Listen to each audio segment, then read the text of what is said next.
Welcome to Jerusalem and welcome to Palm Sunday, the day when Jesus rode a borrowed donkey down the Mount of Olives and into the city. Since this is our first visit to Jerusalem in Mark's Gospel, we should look around for a moment. Jerusalem is on the ridge of the Judean mountains. More than 1 million people live in the city today, but that's a recent phenomenon. For most of its history, Jerusalem has been a relatively small city. The Old City is our best way to visualize what Jerusalem was like when Jesus was alive, but don't be fooled by the old-looking walls. They look ancient, but many of these stones are only 500 years old.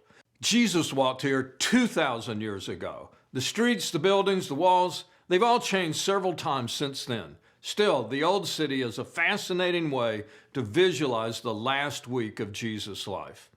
And if it's important to you, there are several places below street level where we can touch some stones that Jesus knew.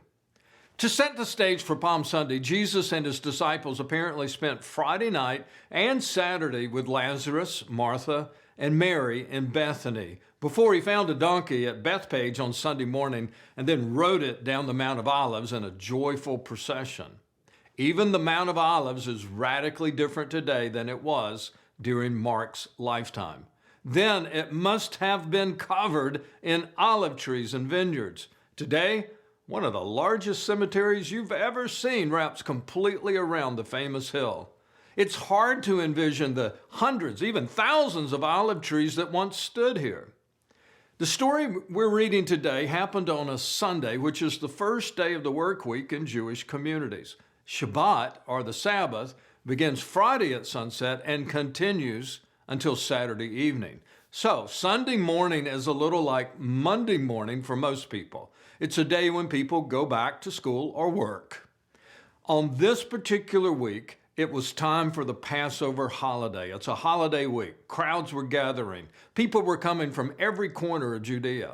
Jesus was no stranger to Jerusalem. He had been in the city several times. Mary and Joseph brought him here as an infant and as a child during his growing up years. Now, assuming he kept up that practice as an adult, this means Jesus visited Jerusalem between 30 and 40 times at a minimum. While he had drawn attention to himself in some of his visits during the 3 years of his teaching ministry, most of his visits to the city were non-eventful. But on Palm Sunday, boy, this was unlike any other arrival he had ever made. Now he was at the height of his popularity. He had drawn the attention of the authorities. To them, Jesus was a very dangerous man, and that made Jerusalem a dangerous place for Jesus to be. But if some of his friends expected Jesus to lay low, they could not have been more wrong. Jesus rode into Jerusalem looking like an arriving king, and almost immediately he took charge of the Temple Mount. And as you know, when Jesus came down the hill, the people who were coming to Jerusalem saw it and went crazy. They shouted their approval, sang songs of praise, and greeted Jesus as if he were the king of the city. There's a reason for this, and the reason comes straight out of the Bible. It had long been a tradition for the kings of Judah to ride into the city on an animal on the day of their inauguration. This tradition was born when David finally named Solomon as his successor. On that day, he put Bathsheba's son on his own mule, and the city recognized immediately that Solomon was the new king. It was a day of great celebration. For people who knew their history, when Jesus intentionally rode into the city on a young animal, the connection was easy. Plus, the prophet Zechariah had told the people to watch for a righteous king coming to Jerusalem on a donkey. And when the people saw this, they were to rejoice greatly. I don't think we're surprised that Jesus knew this passage or that he knew all of the scripture. After all, he's Jesus. But the people there that day, they also knew the words of Zechariah. Jesus was role-playing a scripture prophecy, and everyone there understood it immediately. Did you see how they reacted? They cut palm branches and waved them in the air. They laid their cloaks down on the ground, hoping the donkey would walk over their clothing. It was kind of like a multicolored red carpet entrance for Jesus.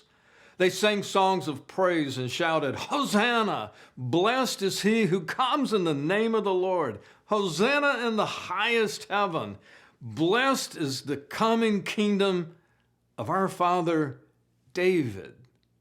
Clearly, this is a moment people have been longing for. They want a new king like David. And the most popular candidate from their lifetimes in the land was making his political move to take control of Jerusalem. That's how they saw it. So I want to pause here and analyze this for a moment.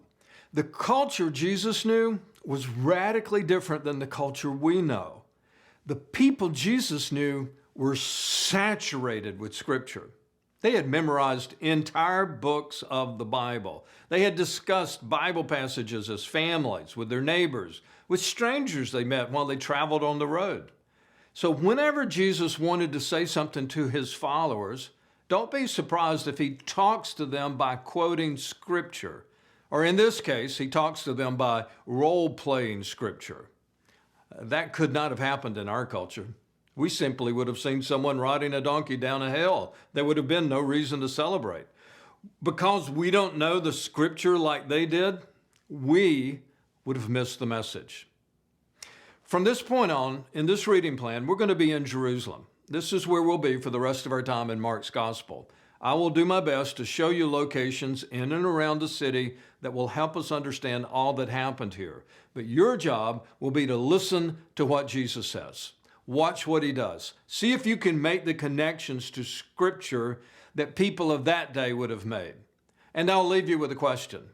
If Jesus communicated with his followers then through the words of Scripture, do you think there's a chance he might still want to do that with you today?